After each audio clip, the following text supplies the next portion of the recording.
ବିକଶିତ ଓଡ଼ିଶାର ମୂଳ ପିଣ୍ଡ ହେବ ସୁଭଦ୍ରା ଯୋଜନା।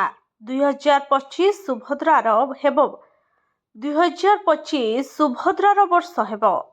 ଚଳିତ ବର୍ଷ 3 ଥର ମାମାନେ ସୁଭଦ୍ରା ଟଙ୍କା ପାଇବେ ବୋଲି ଉପମୁଖ୍ୟମନ୍ତ୍ରୀ ପ୍ରଭାତୀ ପରିଡ଼ା କହିଛନ୍ତି।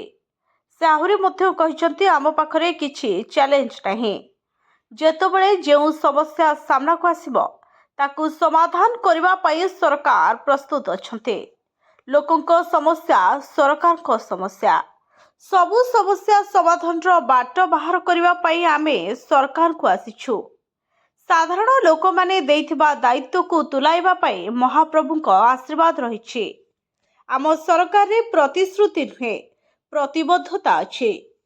2025ରେ ଉତ୍କର୍ଷ ଓଡ଼ିଶାର ମୂଳଦୁଆ ପଡ଼ିବ। ଇଂରାଜୀ ନବବର୍ଷର ପ୍ରଥମ ମାସ ବହୁତ ଘଟଣା ବହୁଳ ହେବ। କଥାରେ ନୁହେଁ, ଆମେ କାମରେ କରି ଦେଖାଇବୁ ବୋଲି କହିଛନ୍ତି। ଟୁରିଜିମ୍ ହେବ ଓଡ଼ିଶା। ପର୍ଯ୍ୟଟନ କ୍ଷେତ୍ରରେ ଦେଶରେ 3 ନମ୍ବର ରାଜ୍ୟ ହେବ ଓଡ଼ିଶା।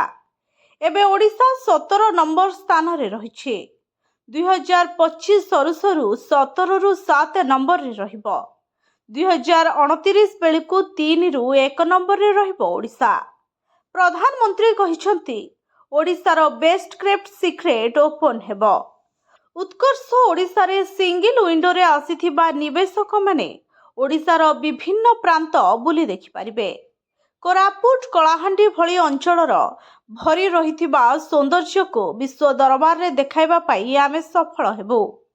7,000ରୁ 8,000 ପ୍ରବାସୀ ଭାରତୀୟ ଓଡ଼ିଶା ଆସିବେ। ଅତିଥି ଦେବ ଭବ ସଂସ୍କୃତିରେ ସମସ୍ତଙ୍କୁ ସ୍ୱାଗତ କରିବା ପାଇଁ ଆମେ ପ୍ରସ୍ତୁତ ରହିଛୁ। Bureau report, HTV Odia.